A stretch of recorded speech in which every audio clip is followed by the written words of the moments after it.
任姐，我们调查清楚了，15号晚上，孟教授他父亲生病去医院了，晚上8点他去看了他爸。你是梁小涵吗？对，跟我来。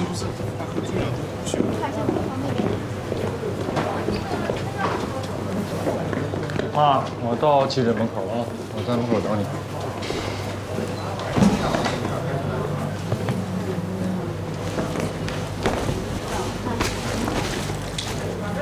哎呀，这大富，你可来了。这急诊室有一个凳子，是一个受伤者刚坐过的。姐夫坐下去之后，才发现这上面有血，他就把裤子弄脏了。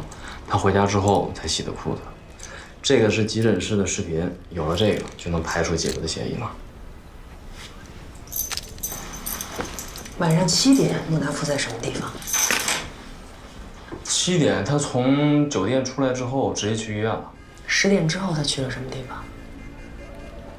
你就相信我，他绝对没有作案时间。除了这个视频，还有什么人能证明他没有作案时间？冉姐，你都把这案子交给我，你就完全信任我就好了。我可以向你保证，姐夫跟这案子绝对没关系。咱们就把注意力都放徐山川身上，就完事儿了，好吧？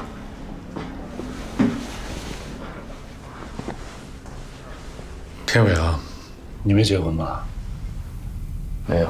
如果你结婚了，你就应该知道，男人都有一些不想让老婆知道的秘密。我又不是你老婆，但你是我老婆的下属。难道在你眼里面，你的秘密比一条命还重要？我不是这个意思。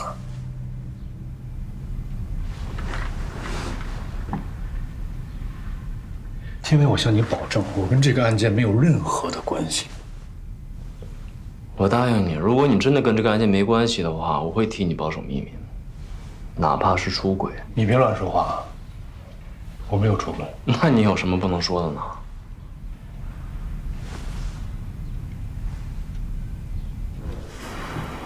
邵天伟，你是在替穆达夫保守什么秘密呢吗？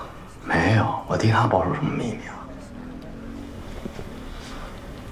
我告诉你啊，你这人干不了什么坏事儿，也说不了瞎话。我真没说瞎话。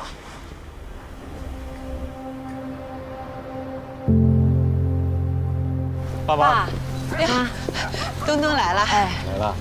爸，您病怎么样了？好多了，这不是吃着药呢。他这病啊是急出来的，这问题解决了，他那病就好了。什么事儿啊，能让爸急出病来？这事儿你得问你们家达夫啊。我说报案，他不让报。问题都已经解决，就别说了。是，张教授那部分是解决了，那我的呢，一点都没追回来啊。追什么呀？钱，什么钱呀？你爸呀让一个叫什么 P2P 的公司啊，把那积蓄啊都给他骗光了。怎么不报案啊？达夫不让我们报案，说家里有个警察还被骗，说出来都丢人。这不是今儿我们俩商量着，怎么着也得把这事儿跟你说一下。这么大事儿你也敢不告诉我？穆达夫啊，你可真能瞒啊！怕给你添麻烦。再说了，这老板都跑了，报案没用。那也不能不报案啊！很多人报过案了，被骗的不是爸一个人。爸被骗了多少啊？东东啊，这不光是钱的问题，诚信，诚信呢？你瞧，这一跟他说钱啊，他就跟你说其他的。我跟你这么说吧，他这辈子的积蓄啊，全都让人骗光了。他还跟人张教授借了20万。前些日子，张教授催他催得急，这他急病了。这还是达夫给他解决了这20万，他这病啊才好转。这么严重啊？行，我知道了。明天我回局里问问这案子。行了，你回家吧，回家。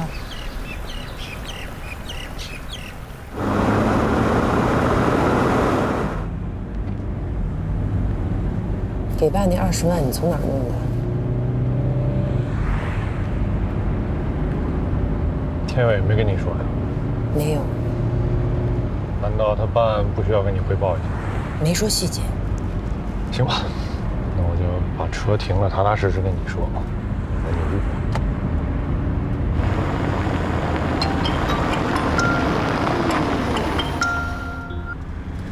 喂。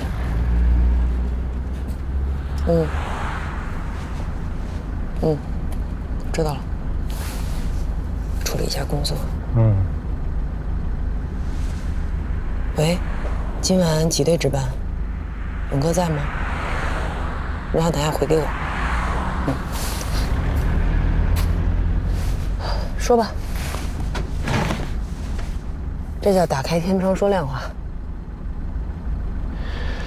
15号下午，爸这边呢急需20万现金还给张教授。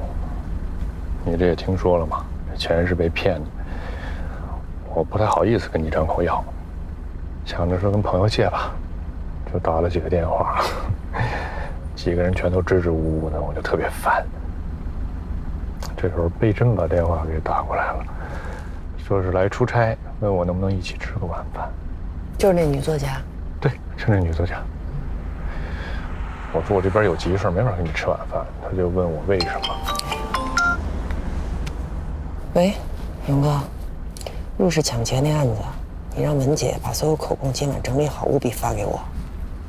对，今晚必须发给我。接着说。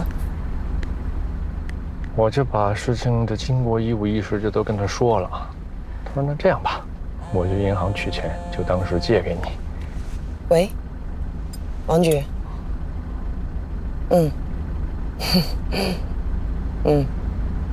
明白，我来处理。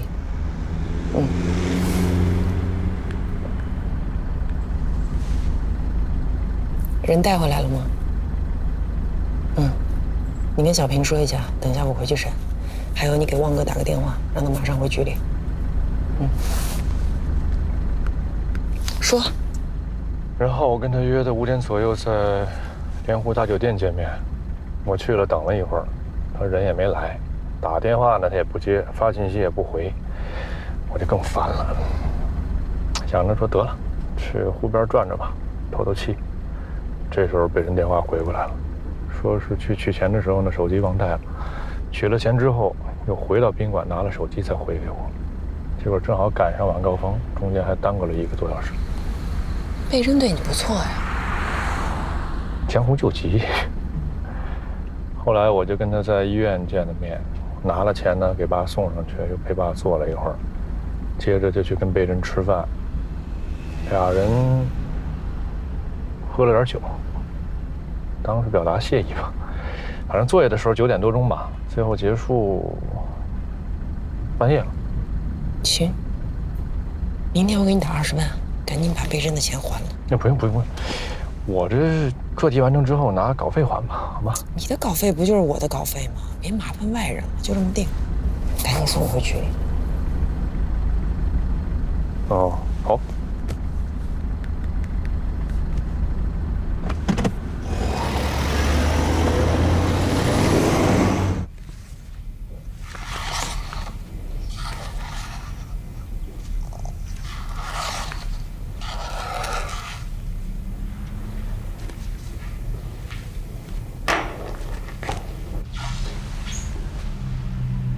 一个都不认识。这个是刘玉萌，这个是尹涵。据我们调查，他们都是跟许川川经常约会的情人。哦，那个呢？他叫夏冰清，他也是徐山川的情人吗？他们好了3年。你跟我说这些干什么呢？知道我们为什么传唤徐山川吗？不知道。他被杀了。你们认为是徐山川干的，或是我？我需要你配合我们的调查。你知道他外面有情人吗？感觉得到。但我不想知道他这些破事，只要他对我好，别的我都不管。我们结婚8年，只要他不出门应酬，每天晚上他都会给我按摩。我想要什么他就给我什么，我一面享受着他的伺候，一面承受着他的背叛。有的时候需要用爱去原谅恨，有的时候需要用恨去捣乱爱。照这么说，你不在乎和别人分享他的爱？爱，所谓爱情，就是双方接触的时候大脑分泌的多巴胺。等保鲜期一过，彼此都懒得为对方分泌了，谁都不敢保证只有唯一的爱。你这么放任他，他也这么放任你吗？这不是放任的事。如果一个人想出轨，另外一个人是拦不住的。如果你一直对他是这个态度，当初结婚的时候你图的是什么？从他追我的时候一直到现在，有一件事情从来没有改变过，就是只要跟我有关系的事情，全听我的。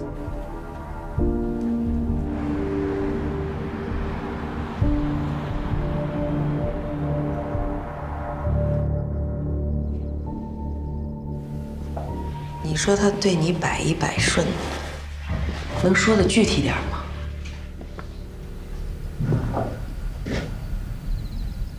我说的是跟我有关系的事情上，他都听我的。比如他追我的时候，康养中心刚成立不久。有一次他带我逛了一圈，煞有介事的让我给点意见。我说你应该成立一个意见部，谁都可以给你提意见，而且每提一条都要有奖金，这样可以拉近上下级的关系，还能让大家更有凝聚力。他当时就同意了，没过多久他就请我去接管他的意见部了。还有吗？结婚前他准备风风光光的大办，酒店也选好了，请柬也发了，但我就觉得这么办特别没劲，我就跟他说我不想办了，我想跟他去国外旅行结婚。他想都没想就同意了，1分钟取消了一切，1小时制定了行程。你当时特别开心吧？当然。也就是说，你曾经相信过爱情。是的。现在不信了？如果你丈夫在外面有那么多情人，你还会相信爱情吗？你恨他了吗？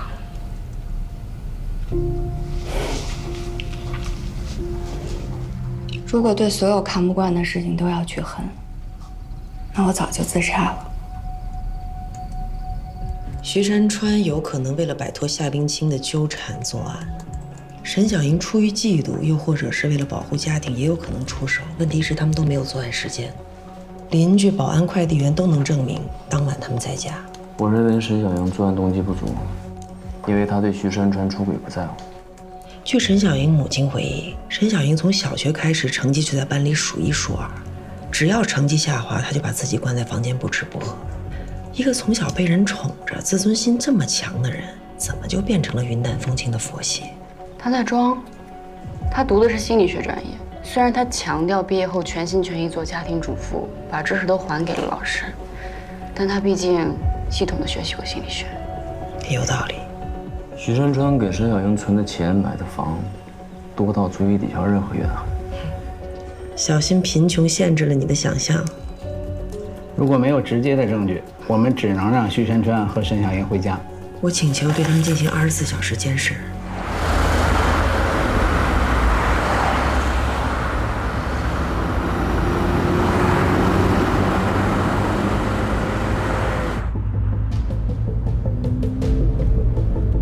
叔，有人跟踪我们。跟着就跟着呗，你又没干什么坏事。明白。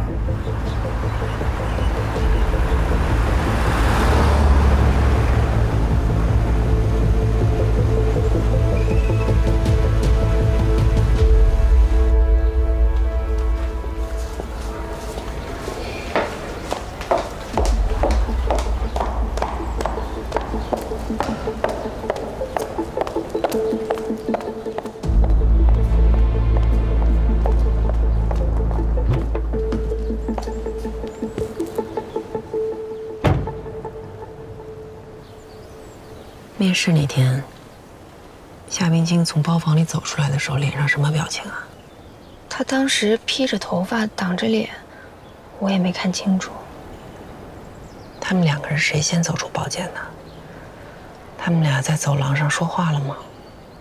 夏冰清先走出包间的，徐山川跟在他后边，给他拿着包。他们怎么离开康养中心的？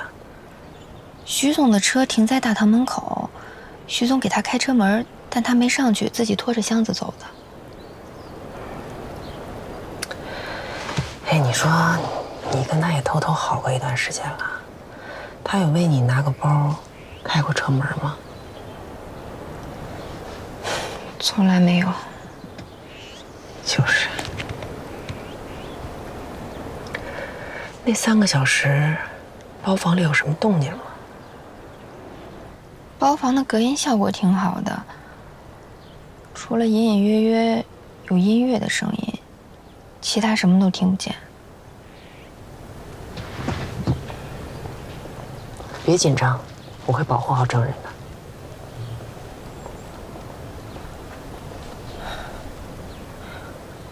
我好像听到过女人的哭声。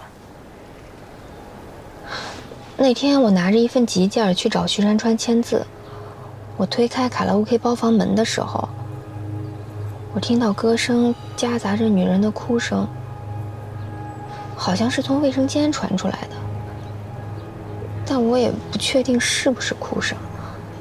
我就关上门转身走了。你看到了什么？我什么也没看见，声音也是隐隐约约的，就只能说好像是哭声。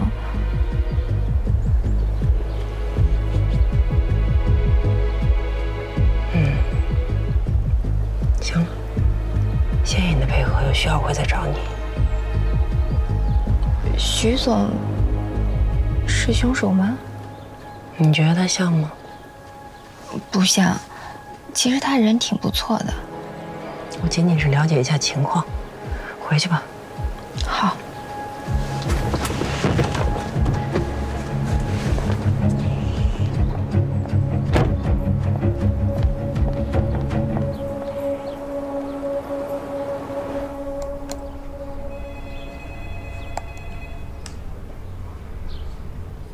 王局，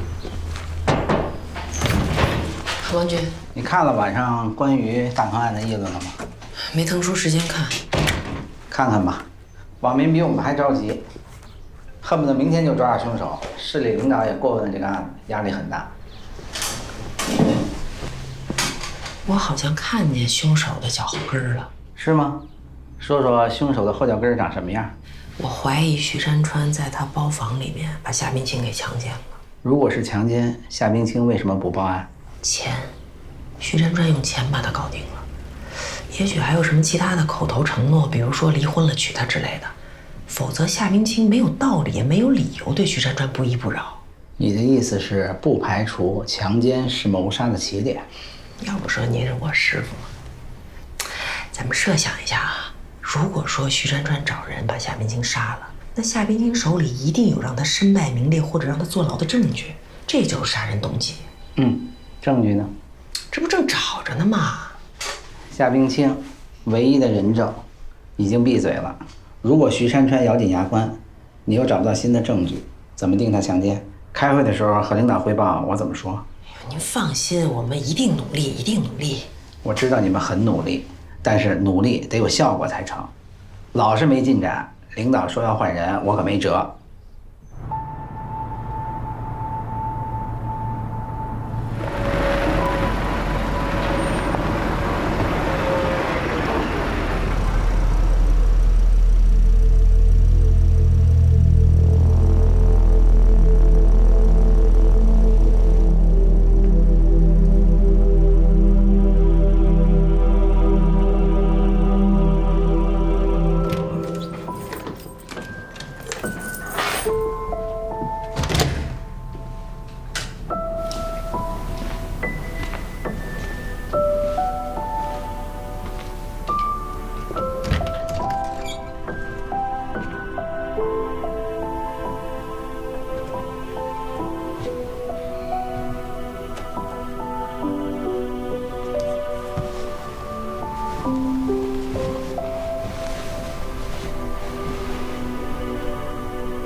是不是每次碰你，我得先找人算算日子啊？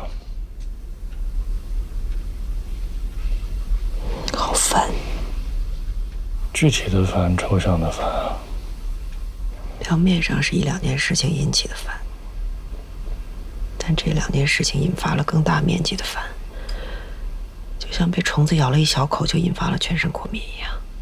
案子办得不顺利，还是焕宇的这次考试成绩不理想了，挨领导骂了，车子剐蹭了，还是我做错什么了？你这么一问，我就更烦了。不问了，睡觉。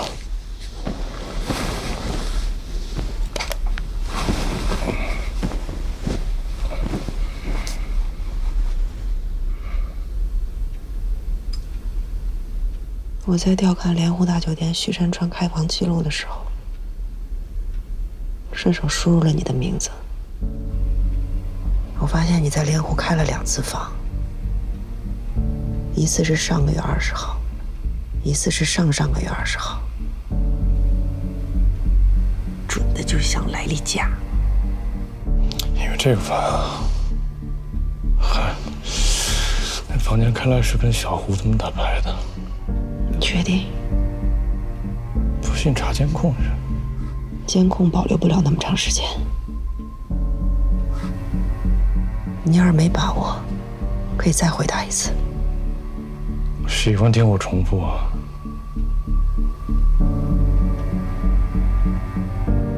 上个月20号，小胡不在本市。哦，那我就记错了呗。跟小胡是上上个月，上个月是跟小贺、小豹老下的。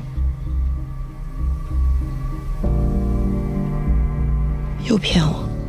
怎么骗你了？上个月20号，老夏开了1天的会。怎么，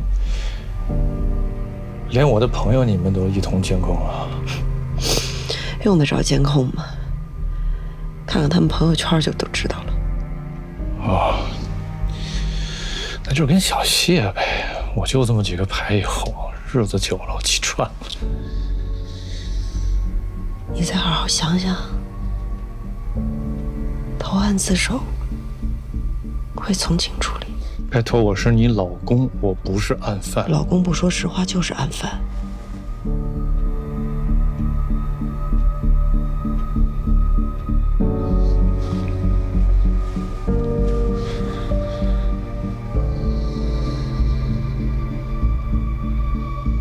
我还能说什么？我已经气得无话可说了，心里不禁涌起一股鲁迅式的悲哀，仿佛天底下没有说理的地方。我知道他没睡着，他也知道我知道他没睡着。我知道他知道我知道他没睡着，但他还是假装睡着了。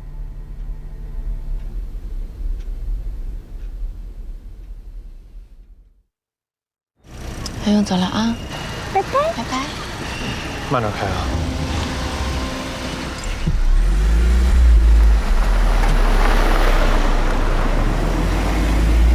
原来笑容也是有方向的，哪怕你跟笑容站在同一条直线上。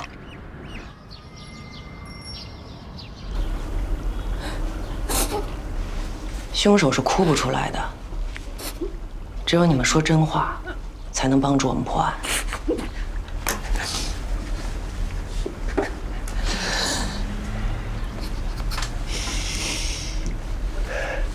这次来，是想请你们回忆一下4月22日面试那晚，夏冰清有没有什么反常的行为？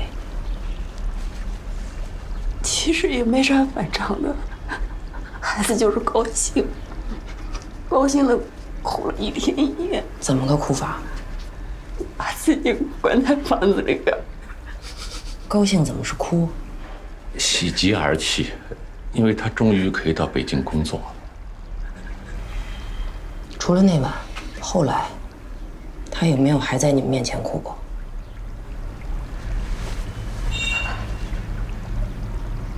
拿出来吧，你兜里的。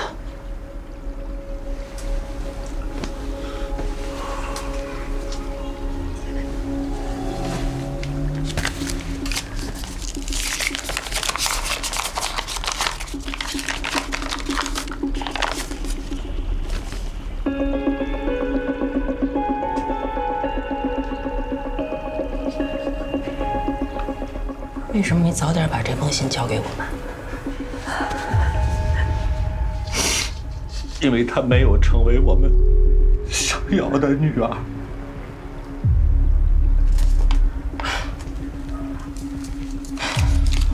你们就像我的父母，哪怕衬衣破了100个洞，也要确保领子干净挺拔。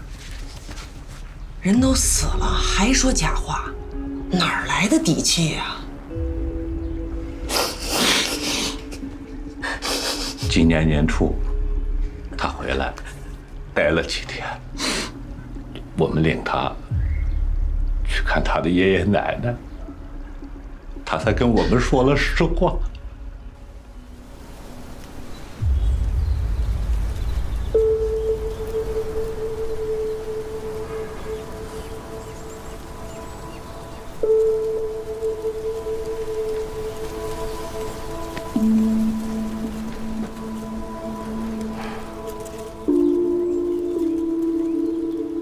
冰清，爷爷奶奶在世的时候最疼你了，你有什么心事啊，就跟他们讲讲。你记不记得小时候，只要我一凶你，他们就凶我。爷爷奶奶最宠你。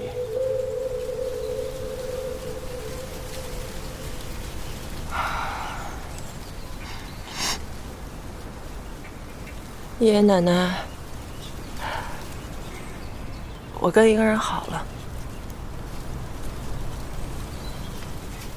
但他有家，我不知道该怎么办了。哎呀，你说什么呢？啊？你说的不是真的，对吗？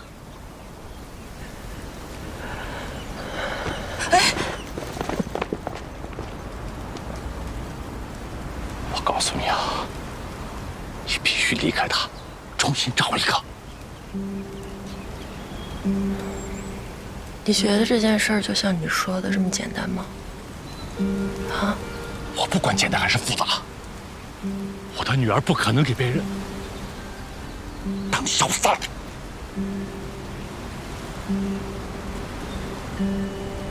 反正我已经什么都没了。一个称呼而已，没所谓。你还有我们呢，你有爸有妈。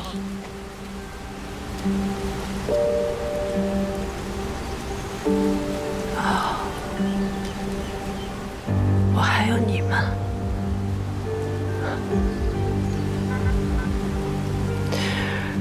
从小我就听你说，我这辈子就为了我闺女。你真伟大，真有担当。但事实上，你给过我什么？房子、存款、幸福还是安全感？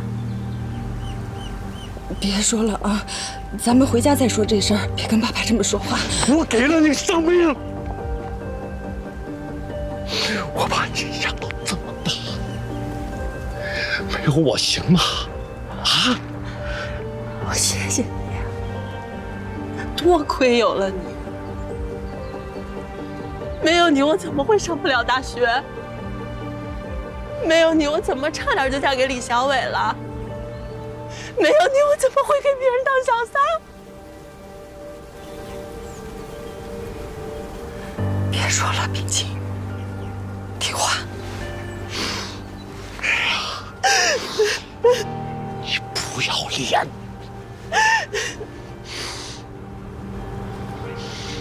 对。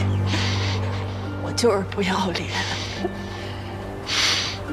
你对我的爱都是嘴上的，最后还是我给你收拾烂摊子。我不当小三儿，谁给你还你欠的一屁股债？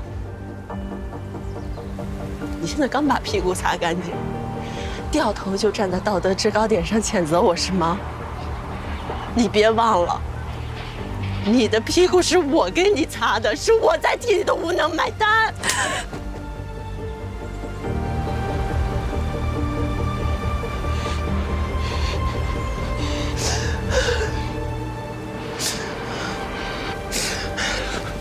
冰清。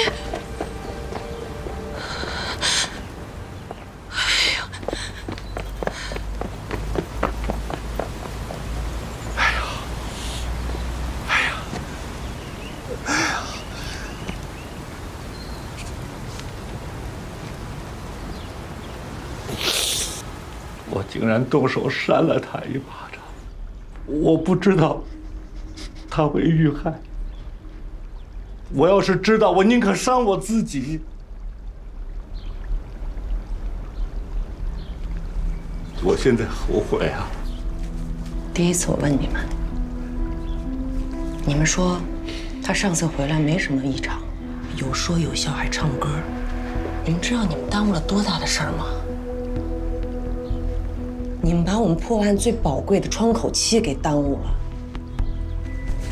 对不起，当初没跟你们说老实话，是因为我们不服，我们对我们家这个命不服。但你们帮凶手赢得了时间。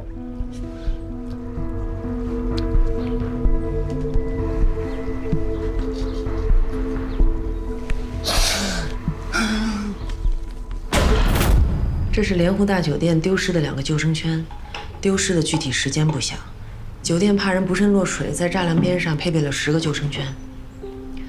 这个是西江下游10公里处的孩子们18号中午他们在江里捡到了救生圈。你们检测救生圈上的 DNA 了吗？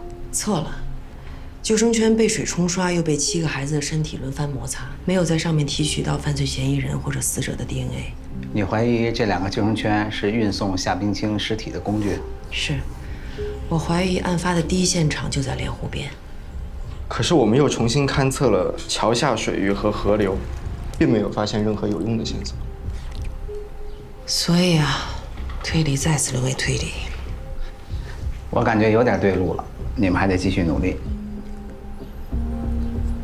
这个是夏冰清留给他父母的字条，这能说明什么？我觉得夏冰清是在暗示，如果出什么意外，就是徐山川干的。 是不是还可以解释为，如果我死了，可以找徐山川解决困难？夏冰清在写这张字条的时候，是不是已经感受到了生命受到的威胁？你们要从夏冰清身边的每一个人查起。我需要的是证据，而不仅仅是推理。明白。明白。别吃了，还有心思吃呢。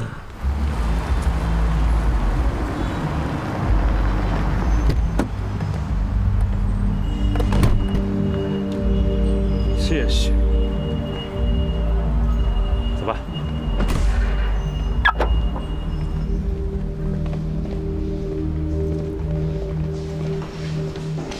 哟，穆教授，赶紧加餐了。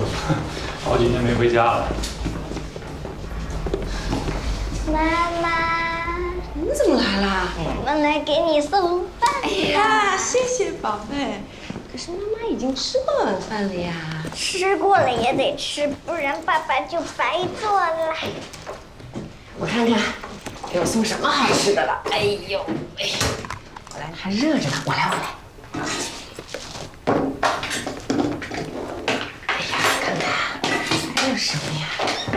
谢谢宝贝。啊！你看看你，眼睛都熬成什么样了？熊猫眼。我就是干这行的。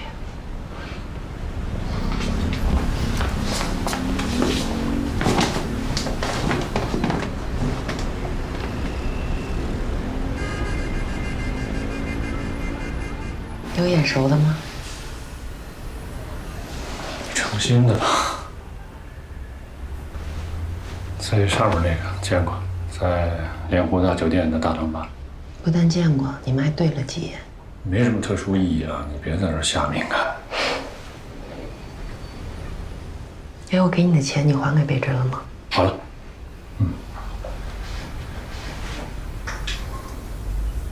睡着了。 让他睡会儿吧，他太懂事儿了，心比大人还累。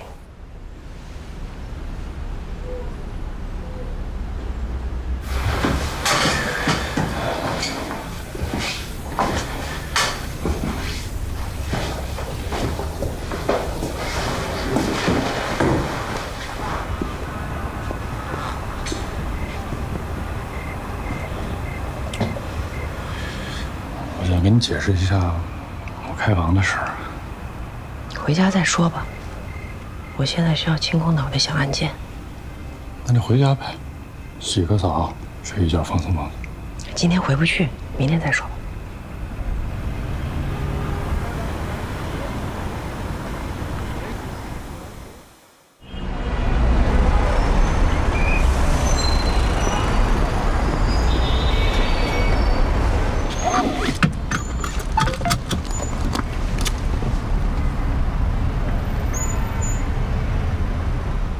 他是不是发错了？如果发错了，倒是个抓他现场的好机会。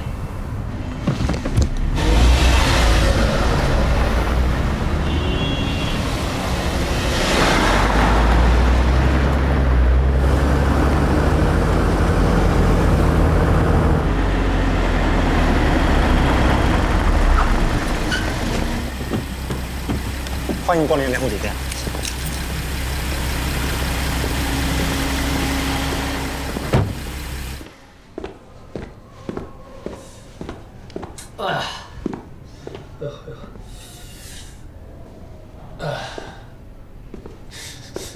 你再使点劲儿。哎呦，美，穆大夫，你忘了你老婆是警察了吧？你别多想，这都健康。赶快换衣服，找人给你放松一下。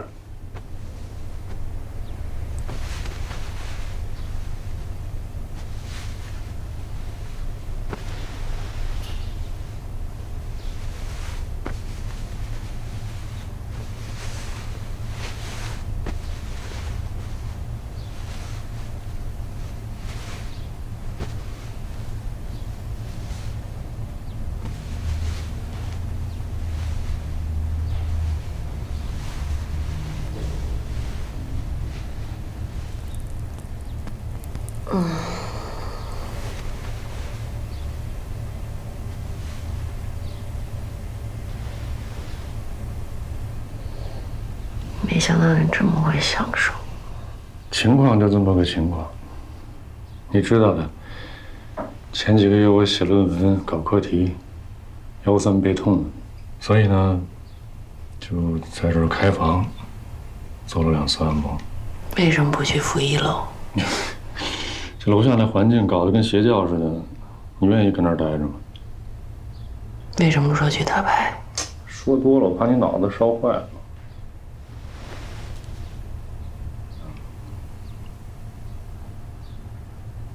早坦白。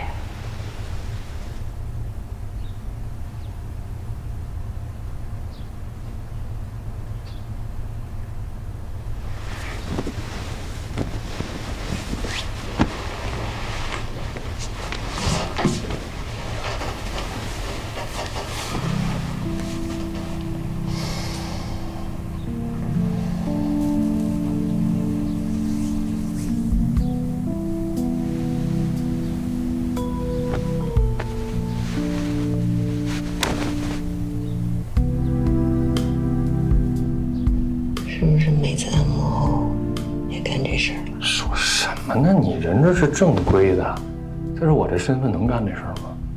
身份不是挡箭牌，比你身份高的我们也发过款。能不能不随时办案？谁让你那么刻意呀？想知道真相不难，只要查一下你那个时间上门来的技师，再问问他，给你按摩之后加没加其他的项目，不就知道了？可是我查出来和你自己承认，后果可是不一样的。那你查吧。哎，你回来，难得出来，你别扫兴。谁扫的？我扫的呀。我行了吧？我不问了，行了吧？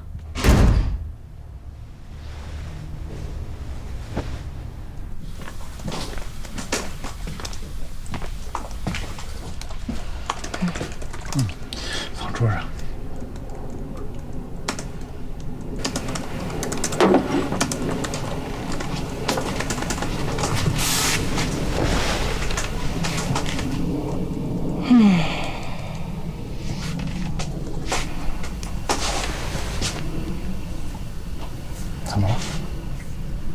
没怎么。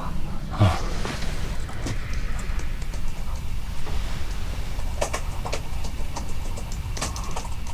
你第一次没接我的杯子。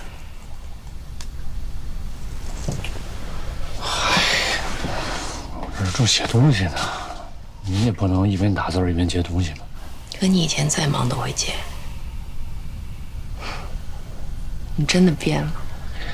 哎，你是不是办案办的自己神经过敏了吧？以前我们一起做饭，一起洗碗，现在我进厨房你就嫌我慢，嫌我笨。我给焕宇辅导作业，你说我是在添乱；我打不开吸尘器，你说这个家所有的东西都跟我犯冲。我一直就是这种说话风格呀。不，我认为我正在被你和这个家庭排斥。不是，你为什么总要逆着去想问题呢？你能不能把这一切当作是我对你的照顾？照顾？对。我给你递东西，你不敢碰我的手，好像我身上有什么病毒。迎面过走廊的时候，你像躲魔鬼一样躲我，使劲把自己往墙上贴。每天半夜都是我睡着了你才进房间，你生怕看见我醒着。你把这个叫做照顾。那怨谁啊？你整天疑神疑鬼的，你心里没鬼，为什么怕人家怀疑？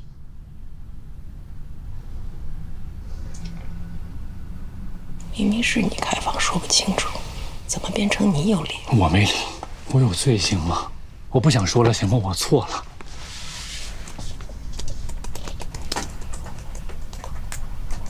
你从酒店离开之后，我到负1楼按摩中心，情况我都掌握了，但我还是想给你个改口的机会。这个问题我已经回答过了。你的答案我不满意。如果非要说我出轨你满意的话，那你就当我出轨了。真的吗？这不就是你心里的标准答案吗？我没有调查你，我只是在吓你。你神经病啊！你不用吓我，你直接问吧。想知道什么？你开房到底干什么？按摩。真的吗？要完没完？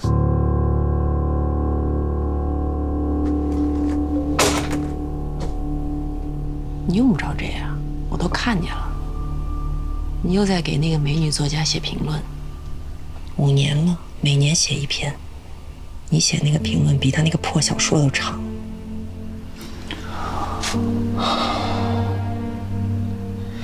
冉东东啊，我当初怎么会爱上你？